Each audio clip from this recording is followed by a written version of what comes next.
How's Apple looking? Okay. Time to I'd go. like to call to order the September 10th, 2019 meeting of the Coastside County Water District Board of Directors, 7 o'clock p.m. Joanne, could you take roll, please? Of course. Director Lorimer, Vice President Michelson. Here. Director Feldman. Here. Director Reynolds. Here. President Coverdale. Here. And Vice President Michelson, could you please lead us in the Pledge of Allegiance? Now that you're back in this country. I pledge allegiance to the flag of the United States of America and to the republic for which it stands, one nation, under God, indivisible, with liberty and justice for all. Amen. The next item on the agenda is the consent calendar. I personally reviewed the financials and I found them all in order. Are there any items that any directors would like to pull from the agenda or discuss? I would entertain a motion. I'll move. I move the I'll second. minutes be accepted. It's been moved by Director Feldman, seconded by Vice President Michelson, that we approve the consent calendar as presented. Joanne, could you take the roll Yes. vote? Director Lorimer. Yes. Vice President Michelson. Yes. Director Feldman. Yes. Director Reynolds. President Coverdale. Yes, thank you very much. Thank you. Are there any meetings attended or director comments tonight? It's been a quiet month. General business, Stone Pine Dam Pipeline Replacement Project. This is a very exciting project. Yeah, I never thought it would get done. Dave, are you going to take this away, or is James I'll going to talk about run this? James can correct me if I go astray. Well, it was a little over 7 years ago, right now, that our Stone Dam pipeline failed. It was one of the district's first pipelines, built in around 1947, a welded steel pipeline. We discovered a leak in August of 2012. In 2013, we got an agreement with San Francisco that allowed us to put in a temporary plastic pipeline down the road next to where the original pipeline ran. And we had an agreement with the SFPUC that within 3 years of, I think it was 2013, we would have the permanent pipeline in place. Well, things don't move quite that quickly at SFPUC. That became clear to us when we went to the project review committee meeting, and the summary memo came out addressed and copied to 70 different people. SFPUC has been very good about working with us and telling us what their requirements are. We've been working on those. In the intervening years, we did a mitigated negative declaration that included all of the things they wanted to see in it. To make a long story short, we have complied with all of SFPUC's requirements.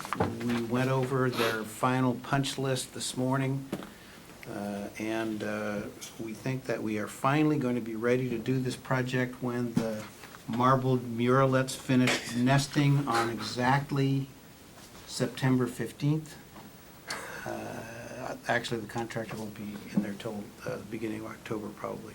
So District Engineer Jim Teeter prepared the plans and project documents. We put it out to bid. We got 2 bids. One for, the low bid was Andrini at $1,020,000. So the bids were pretty close together and bracketed the engineer's estimate, which was what, $1,150, something like that? $1,070,000, okay. 170, So, right in the middle. EKI was pretty close in their estimate. So we're asking the board to authorize us to enter into this contract with Andrini. They'll start, assuming that we check all the boxes with SFPUC, on October 1st. Cross our fingers that the weather holds and we can finish before it starts to rain. It's not a very friendly environment when it starts to rain, so but this is something we've all been waiting for from an operational standpoint. It will really allow us to get a much greater proportion of our supply from Pilarcitos Reservoir. We've been flow limited. So I have to credit a lot of great work done by everybody here, particularly James Durbin, Mary Rogren, and following up all of the things that the PUC expected of us. So we're ready to do this project. with any luck, we'll have it finished by November sometime, maybe end of November. It's And pretty quick. we won't have to worry about it, hopefully, for another 70 years. So I've got a question. The budget was 700,000 in CIP. Right. So is that a passage of time reality, $425,000? That was a placeholder, an estimate based on, we thought we were being liberal at $300 a foot, because we normally have been using 200. So bids have been coming in higher. So this represents about $400 a foot, which is not untypical nowadays for a pipeline project. How long have we had a Teeter's estimate of the cost of the Did Peter project? make an estimate? I don't think he. Well, I thought you said it was. No, Okay, so EKI that's, made the. I'm sorry, that Oh, is, EKI. that was Teeter's Peter's design. estimate. Yeah. That was Teeter's, the $1,070,000, right? Yeah. So how long ago did we have Teeter's estimate? Was it? Oh, so just recently. So we couldn't have updated it, that's the question. Okay? That got was it. Teeter's this time. So I had a question, and I think you started to touch on the numbers. $400 a foot for pipe in dirt is pretty expensive. Is it the environmental conditions that have caused it to be so expensive? I mean, $400 we can put pipe under pavement. Coslino's Field was well, how much was Coslino's Field? I would liken this project to that, like a couple $100 a foot. So something's driving 2X You can't here. really compare Cosolino's Field to this one. This is a much more challenging site, more challenging environment. It's not clear at this point how big an excavator they're gonna be able to get in there. That's a real question. If they have to use a mini excavator, like a mini excavator, something like they did in installing the yellow line pipe, then it becomes a more significant project. But it takes, if you start from here, if you start from Andrini's yard and drive to the end of the Stone Dam Road, that's in a truck, that's an hour right there. So there's, Mobilization. yeah, it's not a simple project. And everybody's super busy. So we feel fortunate that Andrini is ready to start in this really narrow window that we've got. We can only work up there between September 15th and March 15th. So we have this kind of limited time between September 15th and when it starts to rain that we can get in there and do it. So I think the bids are what they are. Yeah. And we got two, so. Okay. Just curious. And why'd you pick ductile instead of HDPE? That's kind of our standard. That doesn't And it's- really yeah, explain yeah. why you'd pay, because it seems like the HDPE would be much cheaper to put in this installation because it's a restrained pipe. Yeah, I'm not sure that's true. It's not an environment where we can dig a long trench. So we're backfilling with the native material, so So they're you're kind of, doing short they're gonna sections. go, and- yeah, a couple sections at a time. We don't have it, you can't get a dump truck in there. Yeah. So it's a tough site. Parts of it are steep. I don't know if. And we some of had you probably real, walked we had in real there. airlocking problems with Yes. the temporary pipe. How will that be mitigated in this installation? At every point, this new pipe will be lower than the point where it connects to this SFPUC Stone Dam Aqueduct. And that requires going about 10 feet deep. Yeah, 10 feet deep at kind of the high points of the alignment. The reason that we've had airlocking problems is that we depended on a siphon to keep the water going, basically. And it just wasn't tight enough. We couldn't keep, there's also very limited head to work with at the top of Yeah. the pipe. Yeah. So it's a tough environment. The earlier pipe, not the plastic one, was there for how long? 70 years? Yeah, 70, well, 70 years. yeah, 67 if you date, 65, I guess, I if you wonder go if from we had 47 return on to investment. 2012. Hopefully Yeah. This one will be there for 50 or 70 years as well. Yeah, we shouldn't have to think about it. There'll be some advantages for us in the road clearing and creating a right-of-way that we can then maintain and keep clear. Because that'll give us access to the SFPUC's meters and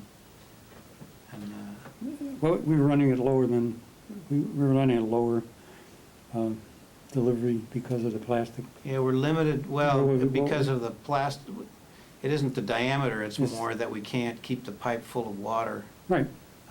Yeah, we've been limited to about 700 gallons a minute. And We think what can we do when we finish with this guy? 1,500 maybe. Double? Yeah, So we haven't been using all the no. stuff from Denniston that we could have been Right, using. we could be on Crystal Springs exclusively quite a bit more time if the capacity is what we expect it'll be.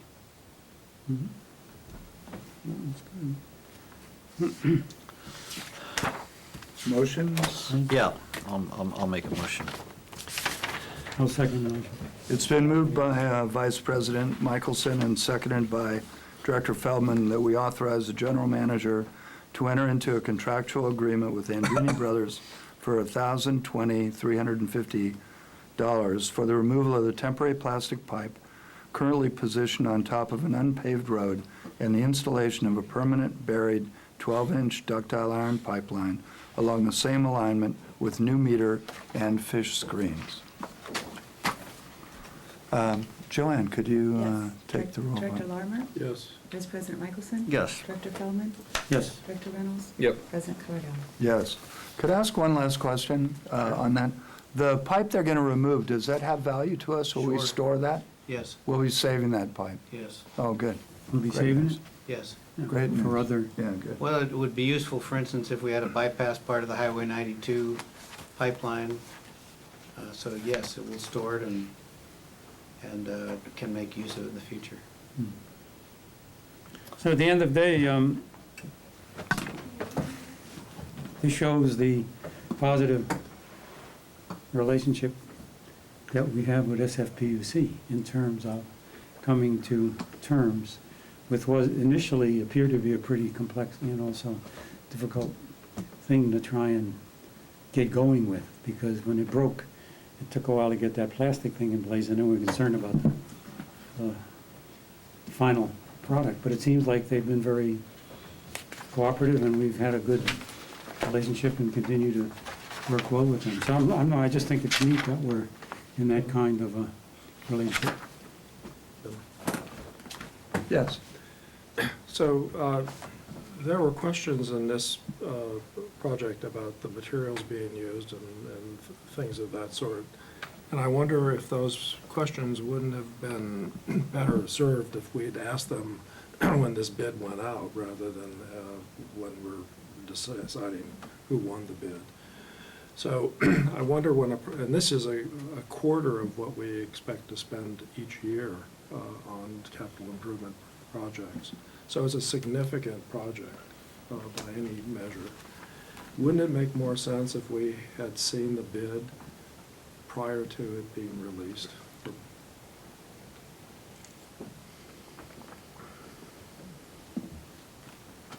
Comments? I don't.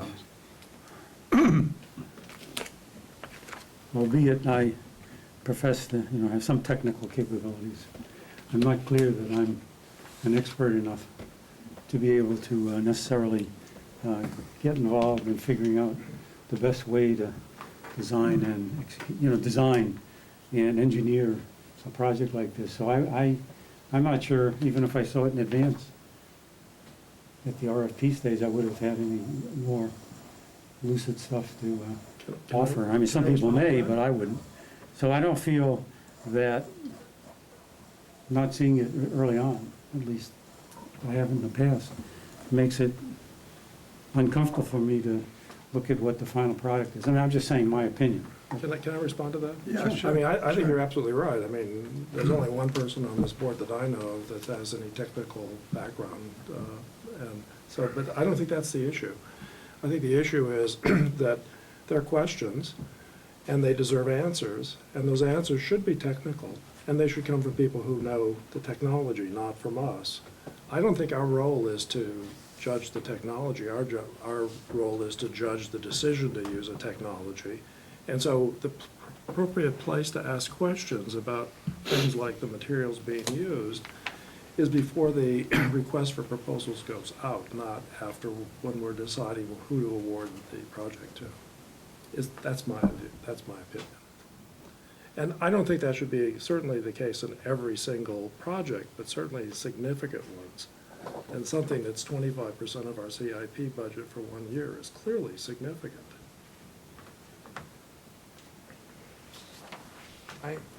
I think that it's certainly one option, and I wouldn't profess to be an expert at how Jim's questions get answered, but it seems like that certainly in the case of capital improvement projects, those could be brought up in the facilities committee. And the one I'm thinking of specifically is when we had the tank embankment that slumped around the tank, and I think the board felt pretty passionately that we had thoughts on that.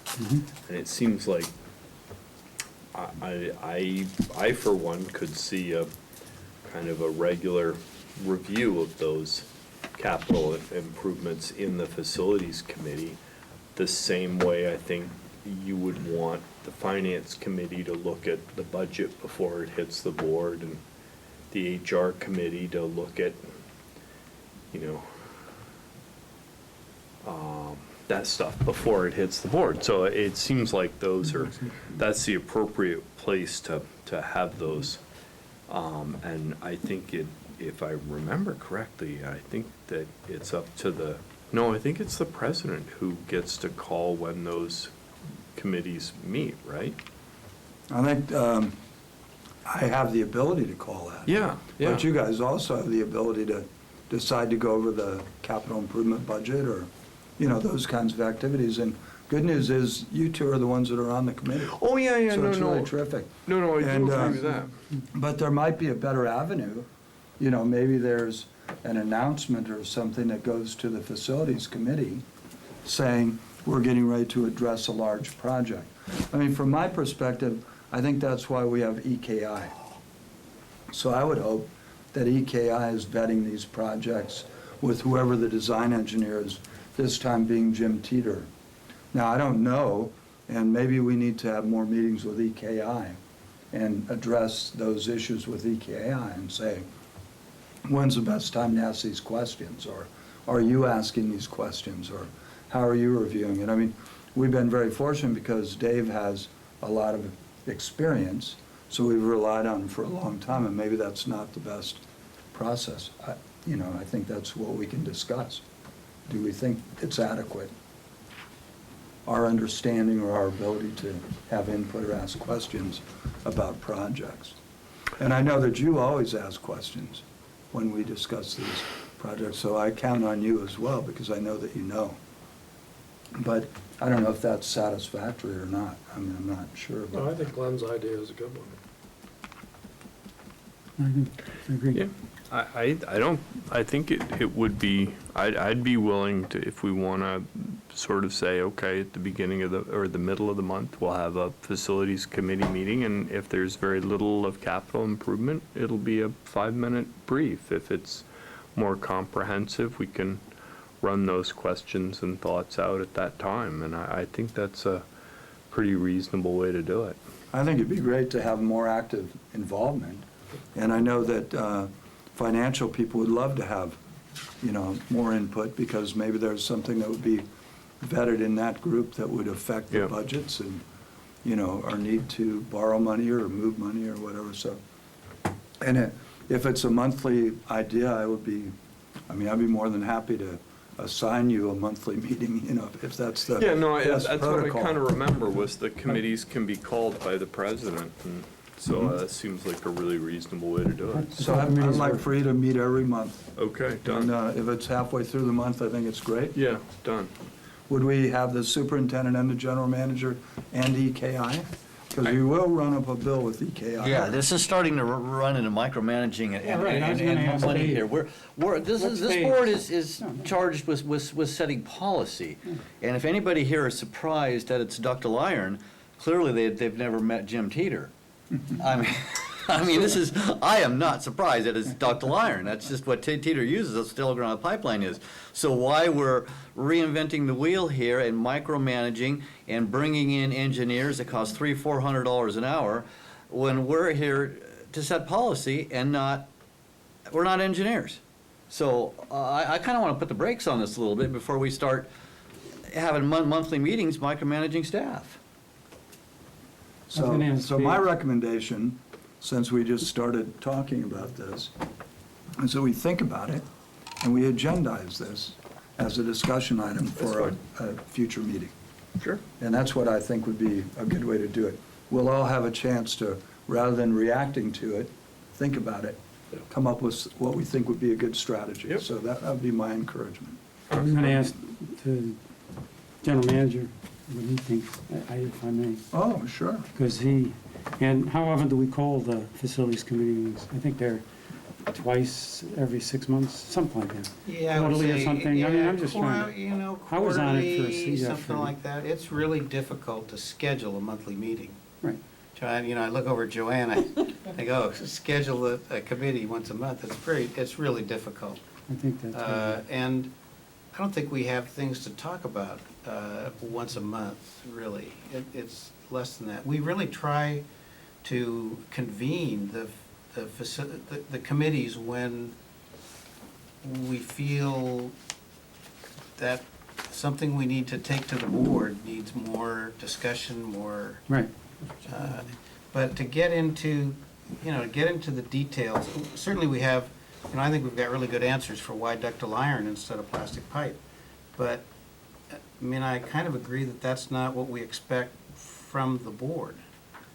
We don't mind it, we'll sit around and talk technical details all day, but we pay a lot for really good engineers. If there's a better engineer than we have hired to design our projects, we'd hire them, I think. And, people have reasonable, differing opinions on technical approach. But we have hired engineers, they stamp the plans, when it comes to an unusual environment like this, there's really good reasons to have pipe because trees fall over and you don't want things getting crushed and, I don't want to try to defend that or litigate that here, but I think that, they're big issues, they're kind of big issues that we really depend on the directors to work with us on. And I think those are evaluations of things like cost versus risk. Are we managing our overall program right?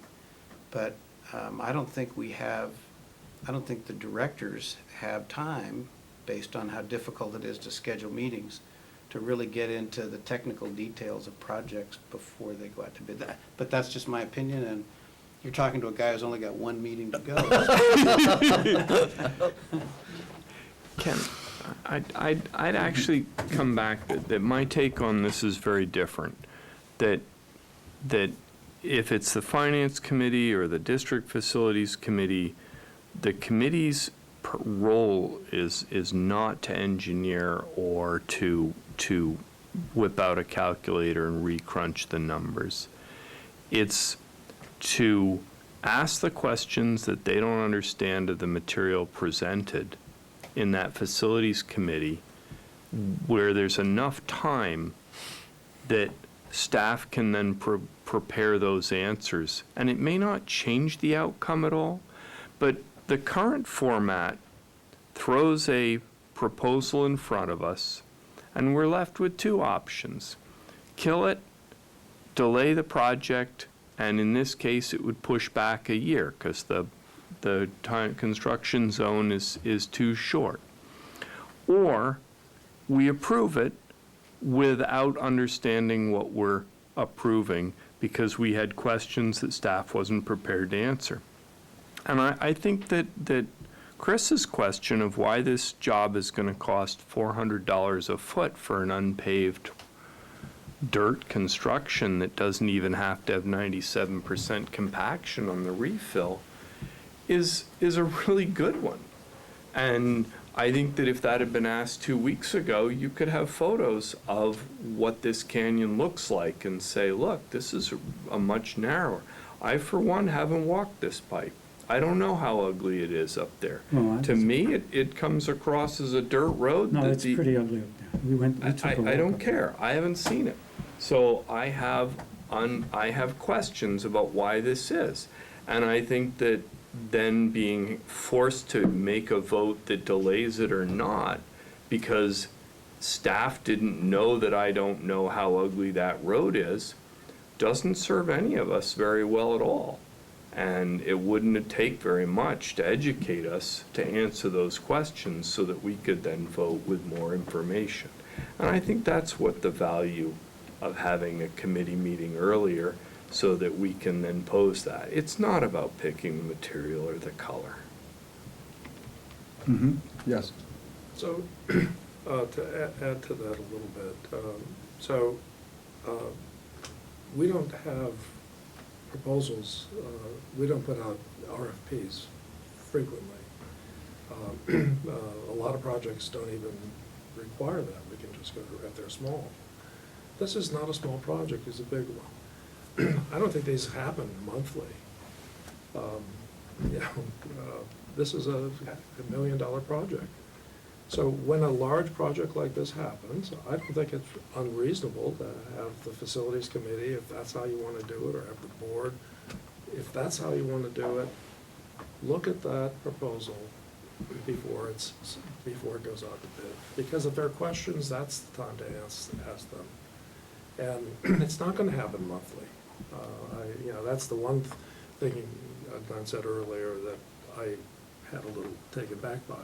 But the idea that it ought to be reviewed maybe by the facilities committee first, and then if questions come up at the board, the members of that committee, whoever they might be next year or the following year, could answer them to the best of their knowledge, or the technical people could. But it's just one more step.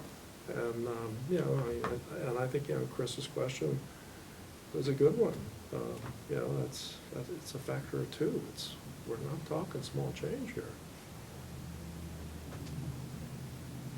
Well, again, I agree with Chris to the degree that we're not here to micromanage this stuff. We got $4 million worth of tanks going to be dealt with pretty soon.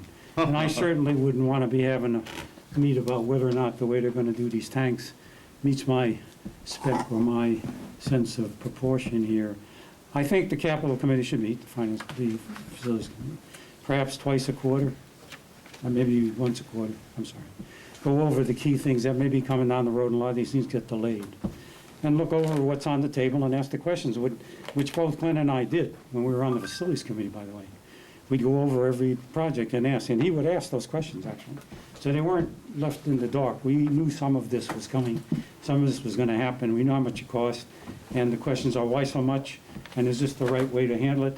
And we were relatively comfortable when we came back to the meetings here and said, we had a meeting and we feel the capital plan looks to be appropriate. So I don't think anybody's ever not wanted us involved. I think it's a question of how involved can you be in some of these things where we don't have necessarily the time or the insight to make the appropriate decisions. I tend to feel like Chris does in micromanagement, that that's why we have the staff we have, for them to do this and to tell us the results of what their analyses are and what their engineers have said, and put it on us to make the decision. As far as that path up there, I had the opportunity, as it were, the good fortune to go visit that from Denniston Dam all the way down. And let me tell you, I'm not surprised that it's going to cost some money to do that job, because that ain't a nice place to have to do business. And I think that if Teeter's estimate was in the middle, split the difference, he's no dummy either. He knows what's going on in all of this stuff.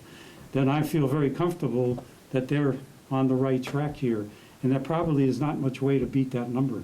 Chris's point is well taken, but it's not that kind of straightforward environment that you can go in a field and just rip things up. Because there was a lot of difficulty even getting the plastic pipe in there, if I remember correctly. When we had to do that, we had to be careful what we were doing environmentally and construction-wise. So I have the same view that we have the committees, they meet as required. Maybe we should make it a mandatory quarterly meeting for each of them and see what's cooking, and have a little bit of a forward look at what's going on. That would be the way I'd approach this, at least in my opinion. So is that a motion to approve the pipeline project? Yes. Oh, is there a second? I'll Already second. did this. Yeah. We already did it. Yeah, we were going backwards, so. This was, Oh, this is, we're just circling back here. Yeah, you That was even, back you chatter. even voted that on was that. back chatter on Sure. All right. Thanks. So have we discussed this one enough, or are there motions involved? in What this? about the font? I thought it looked beautiful, actually. Okay, so everybody feels satisfied in this discussion, or are we moving ahead? Turn the page. Okay.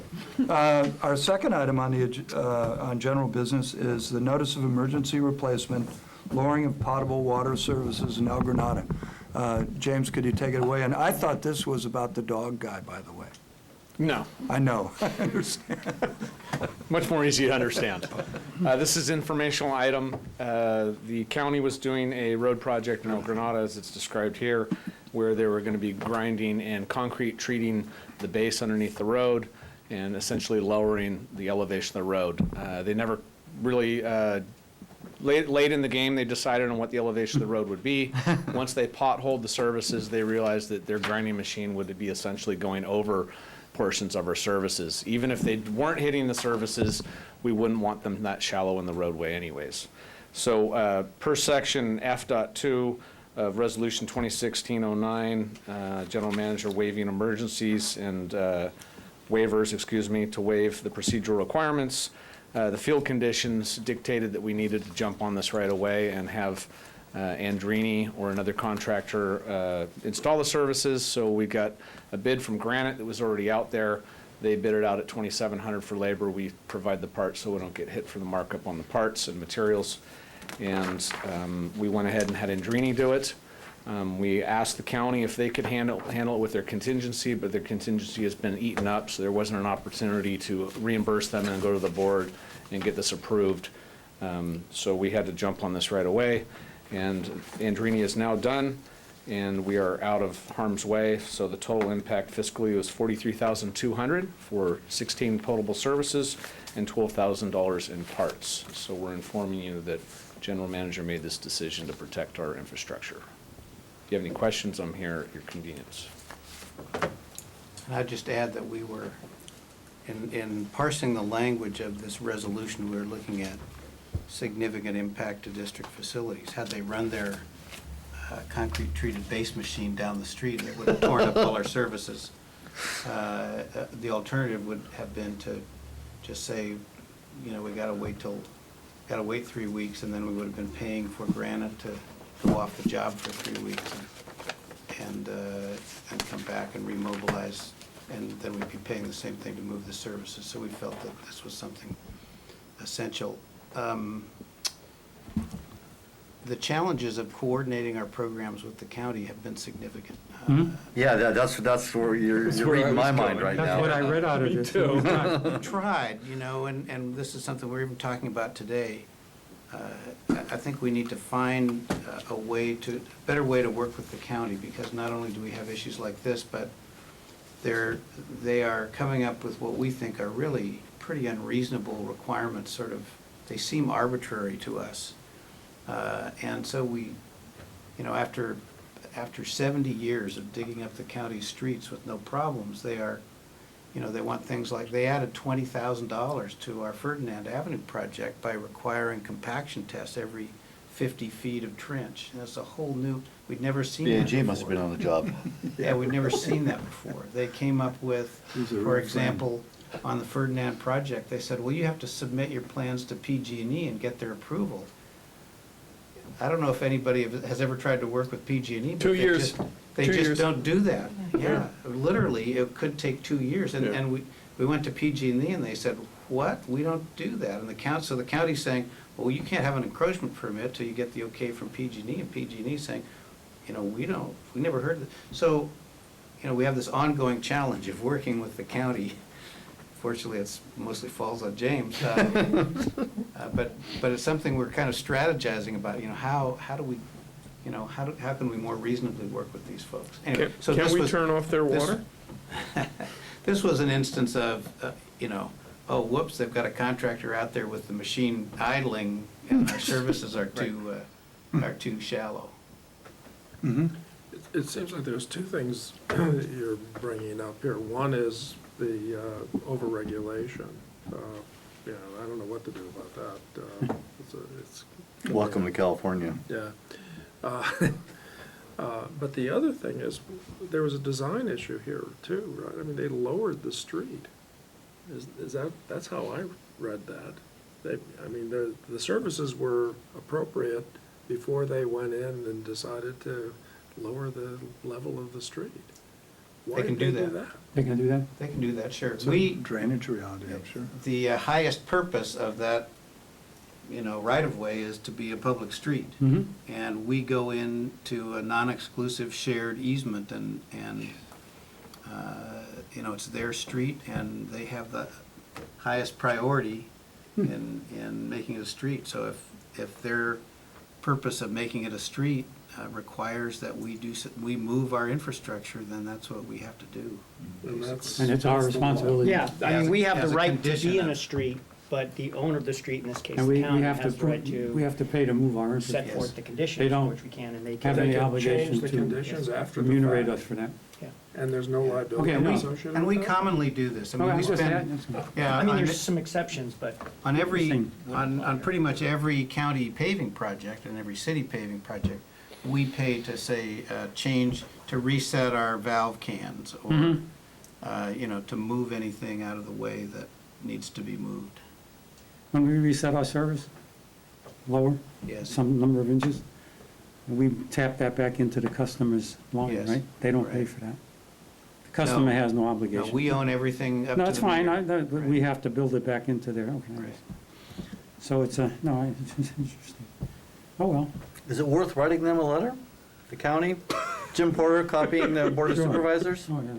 I think we might have a Or would that be gentler counterproductive? strategy than that, Mhm. getting to the right folks and just saying, hey, we Right. really want to work with them. And I think there are various people that we work really well with, Yes. the field inspector. But we do need to get a little bit higher up, I think, and try to establish a better relationship. So can we I get think Jim the Director permission? of Public Works changed in about the last 5 years, too. And so there are younger people involved, and it's probably a relationship-building issue. I really think this will be an opportunity to work our way up the chain and share our CIP with their CIP as far as what we're doing out in the county lands and coordinating paving projects and pipeline projects. Yeah. Yeah, we have coordinated really well with county planning. That's a long relationship that works pretty well for us. Because Steve Monowitz, who's the county planning director, was a planner, and we worked with him. This is one of those things. Yeah, so we have those relationships, but the changes in the staffing on the public works side have challenged us. Huh? Anyway, Public Works part of planning? no. Yeah, It's a different group? yeah, whole Huh. separate group, yeah. But good job. We don't- Thanks for doesn't getting it done happen too quickly. I mean, I think This doesn't happen too message of the day is getting it done was great. Yes, And Maybe- nice to have Andrini in the back pocket, right? absolutely. And he Maybe was our willing to superintendent pull of everyone operations- off Belmoon and get that done and then jump back on Belmoon. We'll Yeah. hear about that in a few minutes. It's fantastic. Thank Yeah, you. Good job. Did you have a comment you wanted No, to I was make? just gonna say, Jim has the permission of the board to, when he talks to the folks up there, whisper in their ear that this caught the board's attention, and they were just sort of a little surprised that we didn't have a better insight into this prior to the emergency happening. We felt we had we approved the emergency, but it made us a little uncomfortable. Sure. I appreciate that, in a nice way. Sure. So next item is the Assistant General Manager's report. Nope, there was one more item. No, you. Oh, I skipped- missed Aqua because Yeah. I didn't know who to vote for. Do you know Oh, I who to was vote gonna, for? well, I know one of the characters, but he's not part of the nominating character recommended slate. So,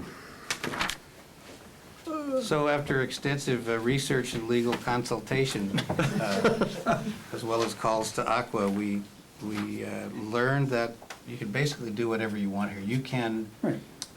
there's no real requirement. You can authorize Director Reynolds as the board's representative to Aqua to cast the district's vote. You can tell me to do it, or you can vote on, you can take a board vote on candidates or the slate. So it's all up to you. Well, I, for one, felt highly ignorant. I didn't recognize any name on the I sheet of recognize a paper. couple of names. So do you have a recommendation? Well, no, I think at the end of the day, I will take the advice of the board of Aqua and recommend that we vote for the nominated slate as they recommended. Because I have no better insight into this than to say that sounds like a reasonable approach to it. Who's the slate? So check the top button. The top guys. Top, yeah, So, this. yeah. I concur with Yeah. Region 5 nominating committee's recommended slate, basically. And I would recommend that the general manager, or the president, who'd they ask to have? Well, So, it could on- be our on- rep or the Representative general can be manager. Director Yeah, it Reynolds. can be You want to do me. that? Sure. Okay. That Glenn sign off and we send our, Is that a motion? Yes. I move that we Sounds concur right. with the Region 5 nominating committee's recommended slate. Second. So it's been moved by Director Feldman and seconded by Vice President Michelson that we nominate the recommended slate of officers represented to us by Aqua, and we have Glenn Reynolds communicate our vote. Could you take the roll vote, please? Oh, you do? Oh, sorry. You pen back. Joanne, please. Yes, Director Larmer, Yes. Vice President Nicholson. Yes. Director Feldman, Yes. Director Reynolds, Yeah. President Coverdell. As long as Yes. Rick's not on the slate. Good. Loman. Okay, so now we're at the Assistant General Manager's report. Okay. Can you take it away, Mary? So, Does that the first exist? item I'm reporting on is that on September 2nd, Governor Newsom signed SB 699 into law. This was a bill that Jerry Hill put forth along with Nicole Sankula Bosca and what this bill does is it extends the state oversight of the WISIP program for until 2026. This is a very key issue for Nicole, and in order to protect all the wholesale customers and to continue the oversight until the WISIP is completed. So this extends to 2026 and also extends the ability to issue revenue bonds. So anyway, so this was a very good thing for us. So the second item I have on my report is the annual, the SFPUC has issued their annual report for the 2018-19 period for WISIP. And so with this report, we're 97% complete with WISIP. The largest program that we've discussed in several meetings has been the Calaveras Dam. But, basically WISIP is winding down. There, 43 projects have been pretty much, have been closed and completed. There are very few projects left that I think go out to 2021 in looking at the report. So the report is available online, but it's for viewing. So, do you have any questions? Okay, thank you very much, Mary. Anybody else? No? And our next report will be from James Durbin, Superintendent of Operations. So back up to the podium, please. So monthly highlights. I specifically didn't put this top bullet in so that Mary wouldn't steal the thunder of the surprise, but we are done with MTUs. Wow. Completely. We had 9 done. Darren found that there was only 9 done, and he was very driven to get the last one done today so we could report that they're all finished. Wow. So we're very happy to be done with that part Wow. of MIs the job. installed. Had a main repair at 808 Grandview Boulevard. Interesting, we're under design to replace that network of pipe out there, so it's talking to us a little bit, so it's good that we're gonna get that done, and the staff jumped on it right away, so it didn't really blow up into a big mess out there. Pickups are on order, spare pump for Crystal Springs is on order. We did some pump efficiency testing, which is partially subsidized by PG&E through the Agricultural Pump Efficiency Program. And we wanted to get some baseline performance data for Crystal Springs Pump 1 after we spent all that time and money getting that in. And while the gentleman was out, we went to Denniston and did the finished water and raw water pumps, as well as the backwash pumps at Nunes. And we're gonna try to do that when we spend significant dollars on installing pumps, and perhaps annually or biannually, we'll be having them out to do that to keep track of the pump performance. In the event that we have a pump that's way inefficient, there is possibly some money from PG&E to help us replace the pump. So, but you have to have a pump efficiency test within the last 3 years to qualify for that program. So that's a new thing that we're doing here. We got some emergency genset rental quotes for Crystal Springs. Came in at $5,000 a week to have a generator sitting at Crystal Springs waiting for PG&E to turn the power off. So we're looking at other options with Herc Rentals to see if we can maybe reserve one and have it ready at the yard rather than have it sitting there at $20,000 per month. Yeah. So we're looking at other options there. We've installed forklift attachments on the John Deere skip loader that's out at Denniston. It's out for repainting now. That way we can safely load materials out at Denniston. Now that we've been running Denniston quite a bit more, we're having to move a lot more salt.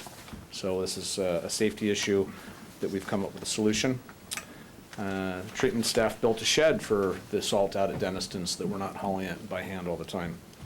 Dump truck is out for a high lift tailgate installation. A high lift tailgate is, instead of the tailgate just swinging by gravity open, which sometimes debris will get jammed in there, and then personnel will have to get in there and try to clear the jam in the tailgate, which is very heavy. It's a pneumatically operated lift that will get the tailgate out of the way for safety reasons. And since we're doing that, we're going to go ahead and take the opportunity to paint the bed and the rims on the dump truck. 24 of the 100 hydrants that you guys recently approved are in. We started installing those just last week and this week to get a few that are out of service. Division of Drinking Water annual inspection took place with our new sanitary engineer. Things went well. We're anxiously awaiting his feedback and his report, but he seemed very reasonable and knowledgeable, and we're going to have a nice relationship with him. September sources, Denniston Reservoir and the wells, Pillar City Lake, and Crystal Springs. We're hoping to be running Denniston up through early October when we do our dredging, be down for a couple of weeks, and then hopefully be running again into winter until turbidity issues and storm events start to aggravate things for us with the influent turbidity. So we've had a very nice year of running Denniston. Very proud of the treatment staff for what they've achieved there. As you know, Stone Dam Pipeline Project, out to bid, you guys just discussed that. The Obispo Road Pipeline Extension to the new firehouse in El Granada is near completion. It's pretty much complete. We just need them to get the right double check detector in at their property. They put in a double check without a bypass assembly, so we can't monitor what they're doing. So we're gonna get that one worked out. Belmoon's nearly complete. They just have to tie in services. We'll have that done this month.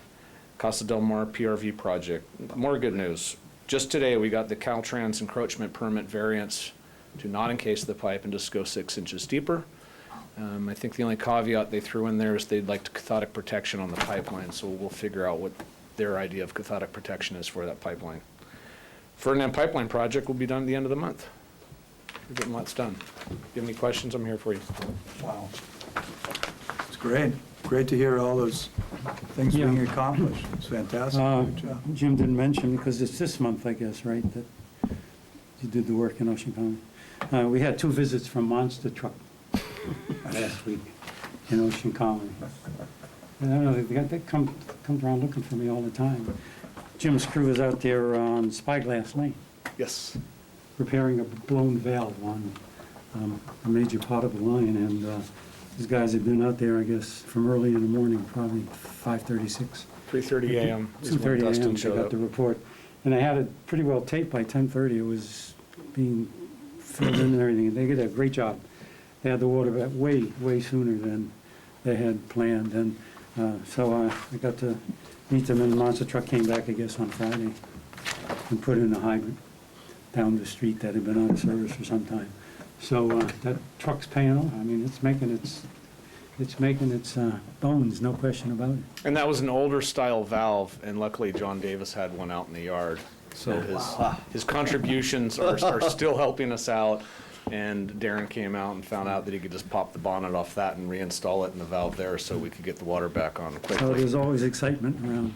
Yes, You know, so somehow carbon steel bolts got installed on that valve, which shouldn't have happened. And it's ironic because Darren put it in 20 years ago, so I got to tell him it was all his fault. Wow. You back charging? Well, it was a superintendent who wouldn't spring for stainless. I'm not sure if it was spec stainless or not. It might have been an oversight. Yeah, well, back then we didn't do stainless because it was, Too expensive, so we're paying for it now. So Jim's guys are on the job, no question about it. Staff did I was great impressed. on that. Thank you. Nice, thank you. And Kathleen, it's very early, so I'm pleased to ask you to come up and give your water resource analyst We report. didn't have to wake you up. Thank you. That's the second board meeting in a row you've referenced me sleeping. I don't know. Well, he's recorded, so you can, talk to him seriously about it. No, I'm kidding. So my informational report is on new legislation, specifically Senate Bill 134, which is cleanup legislation that the water agencies, urban water suppliers were pushing for because they felt that there was the potential to be enforced upon twice for basically the same issue of having high water loss. So it should probably back up a little bit. Going forward past 2020, we're going to have new water conservation regulations. And we're going to have water budgets, and we're also going to have performance standards for water loss. And so there was thought by water agencies that for water loss, we could be deemed on our water budget if we don't meet it, and also for the performance standard. So this legislation was passed to try to clean that up. I don't know if you were able to. I'm not convinced that the legislation will accomplish that, but we'll have to wait and see. Part of the reason is a lot of the conservation the rulemaking is still in process, so we are not sure what's going to be required of the water agencies specifically. So it's going to be kind of a wait and see, but they are attempting to kind of clean it up at least, so that was good. The other issue, I don't know if Mary wanted to talk about it too, we're updating our website for emergency preparedness. The PG&E's public safety power shutoff program kind of motivated us to do this, to communicate with our customers so they have a place to go to get information on how to be prepared if they lose power and what that would mean for them as far as water supply. So that's in progress. We don't have everything up, but we have created a new tab on our website that says emergency preparedness, and we're going to be posting information there for our That's good. customers. Great, that's good. great. Good idea. Good timing. That's it. Thank you. So we will now retire into closed session at 7:54 p.m. For the items that are For identified. the, okay, I'd like to call the meeting of the Coastside County Water District Board of Directors back into open session at 8:15 p.m. on the 10th of September 2019. Pursuant to California Government Code Section 549957, Public Employment, Title General Manager, the open session, no action was taken in the closed session. Item B, under 8, pursuant to California Government Code Section 549957.6, conference with labor negotiators. The agency designated representatives gave a report to the board regarding the labor negotiations, and no action was taken in the closed session. We'll now go to item number 9, which is the consideration of appointing Mary Rogren as general manager and approving the employment agreement between Coastside County Water District and Mary Rogren. And Patrick, could you please summarize the key substantive terms of this employment agreement? Sure, I'd be happy to. And just for the record, one of the things that's here is we do have a draft employment agreement between Coastside County Water District and Mary Rogren, and that is available to the public. It's here if anybody wants a copy of it. And one of the legal requirements is before the board actually considers any of the action that's on your agenda is to summarize the key terms and conditions of the employment agreement in the open session, and that's what I'll do right now. So with regard to duties, the employment agreement provides that the general manager must perform all services to manage, operate, and conduct the affairs of the district and do other things as directed by the board of directors. General manager is expected to devote the time necessary to satisfactorily perform the duties and responsibilities of the general manager. The term of the employment agreement will commence when your current general manager retires, which will be no later than October 26, 2019, and the employment is at will and will continue until terminated by either party. With regard to compensation, the general manager will have an annual base salary of $230,000 and will receive the same cost of living adjustment as all other unrepresented employees receive, which will be effective July 1 of each year. And the general manager will receive the same pension benefits applicable to all district employees through CalPERS. With regard to other benefits, the general manager will receive paid vacation, sick leave, and administrative leave in accordance with the personnel manual. And vacation shall initially accrue at a rate of 10 days per year, and the general manager will be entitled to 120 hours of administrative leave per year. Health-related benefits will be in accordance with the district's personnel policy, and the general manager will receive a vehicle allowance of $600 per month in lieu of the use of the district vehicle. And the employment agreement includes other standard terms and conditions contained in public employee employment contracts. And so that summarizes the key terms of the employment agreement. Great. So is there discussion about the contract or the idea of entering into the contract with Mary Rogren? No, it's not a discussion. I thought it would be appropriate as a member of the negotiating committee, having talked with Ken, to at least advise our constituents, the public, of the approach we took to reaching this decision or to getting to this point in the selection of the general manager. We began this process back in April, the end of April, when the present general manager gave us his notice of resignation. Not having done this for 12 years, it became apparent to us that we needed to have a process to make it happen.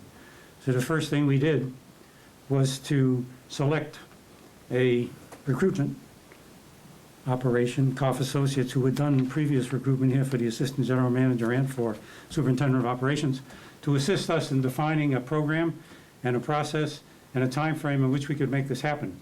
We took a very aggressive approach to doing this. We wanted this done prior to the departure of the general manager at the end of October. So we said we want to be aggressive, we want to get information, and we want to do it quickly. And the board signed up for that. I'm very happy to say that everybody put in their efforts to make this happen. This was a 4-month, very intense process.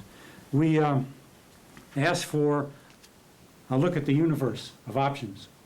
We asked them to bring to us as many people who they thought had some relevance to our business and the kind of things that we needed based on what we told them we wanted as a group and what we looked for in a general manager, what we felt were important characteristics. And they went out and came back with a very expansive list of names. There were over 200 people that they initially looked at, who they had references for and who they searched. They did intensive discussions with 24 of these people. They picked the top 12 of the people and presented them in 2 groups of 6 for us to make our own decision as to which 6 we would like to take. So we went through that list, we picked some that we liked, and we picked some that they had recommended of that dozen, And we went forward and had interviews with all of the candidates. We spent the day with them. We had additional meetings between us to discuss pros and cons. And at the end of the day, we selected 2 candidates for further discussion. Those 2 candidates included one internal candidate, Mary, and one external candidate. At the same time, we appointed a nominating committee, a negotiating committee, Ken and myself, to begin the process of looking at the appropriate documentation that we would need to get to this point today.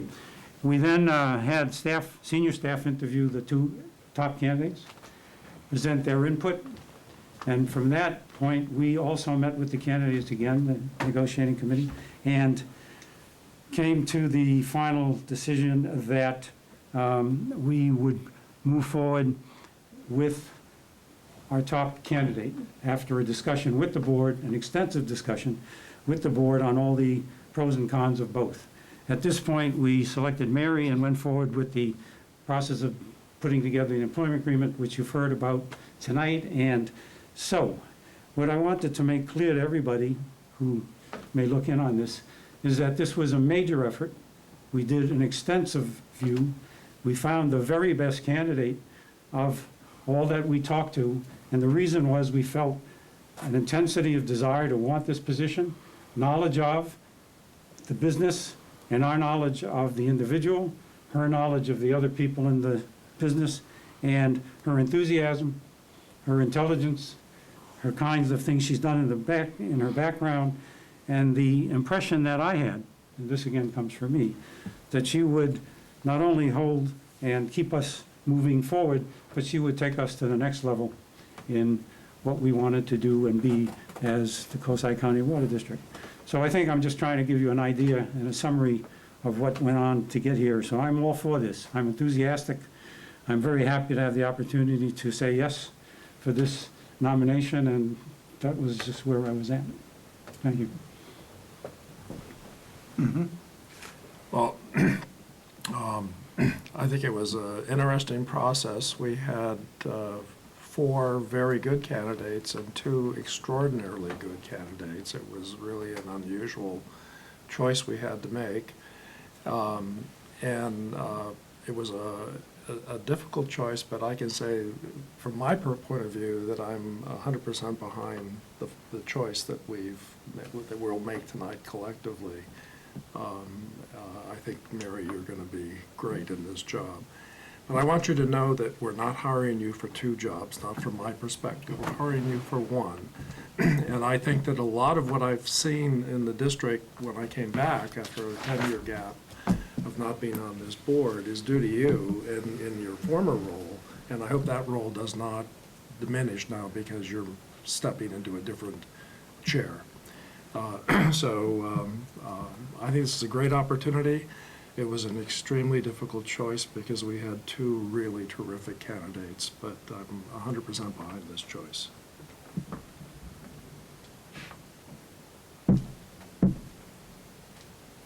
Okay.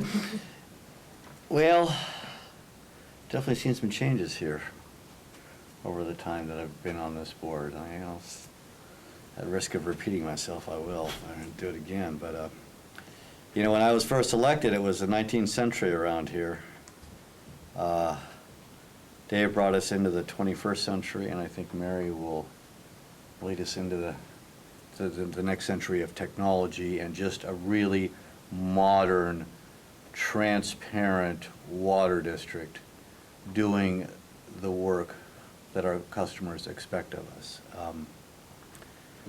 And boy, there's been some changes here. And I think really, coming from the public side, I think really has done wonders here at this district. I think it's because there are consequences in the public side. I mean, you have to perform or you're out the door. You can kind of loaf a little bit in working for cities or special districts, and I don't see any of that here. I see a very professional 21st century district, and I think we're just going to continue charging forward in on the path that Dave has laid out for us. So I'm very enthusiastic and very excited. And, you know, all of us, God, all of us get a little long in the tooth here. You know, we could all walk, the five of us could walk away tomorrow, resting assured that this district will continue on the trajectory that we have set. And of that, I'm very confident. Thank you. We have many challenges, and I think we have good leadership to meet those challenges. Well, having been one of the negotiators in this process, I can tell you that for 20 years plus, I've worried about succession planning in the district. What are we going to do? You know, people are going to get a little older, they're going to retire, we're going to have to fill positions. Where will those people come from? What will the quality of those people be?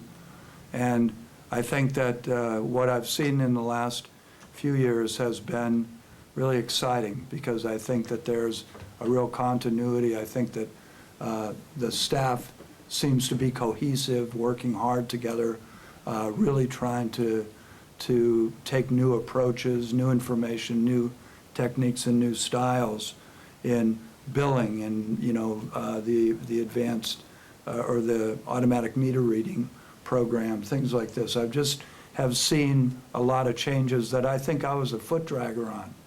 And I think when we came to the point where we were realizing that we had been, you know, fortunate with Dave, because he just kept going one more year and making it really easy on us, because Dave's done an amazing job.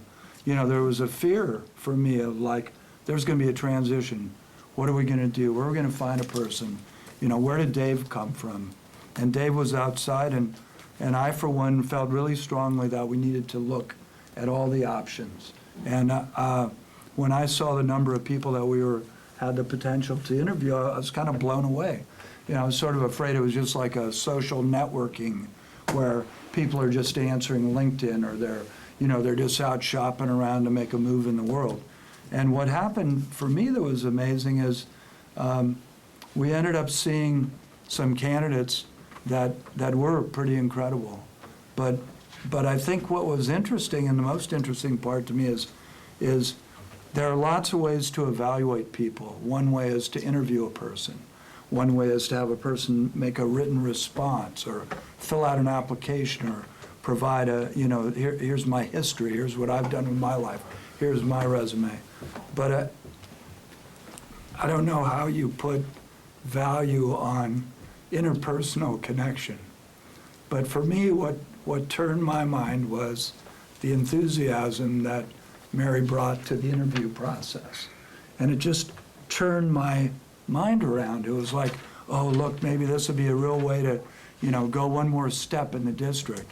And suddenly what I realized was that here was this person that was equally competent, but already involved and already motivated and confident in her own mind about what her ability was going to be to take the district and keep going forward. And all of a sudden, I started sleeping again. I didn't worry about succession. And I started walking around my head up like, wow, CCWD is going to be in wonderful hands.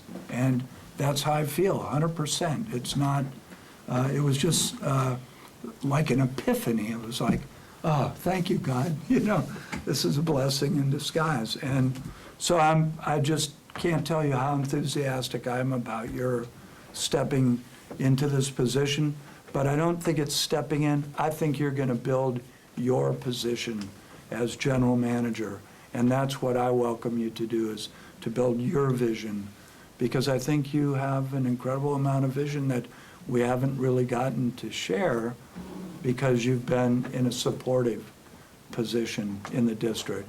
And so I can hardly wait to watch your wings spread and watch you fly with the leadership of Coastside County Water District. So unless there are other comments, I would entertain a motion to appoint Mary Rogren as general manager and approve the employment agreement between Coastside County Water District and Mary Rogren. I so move. Second.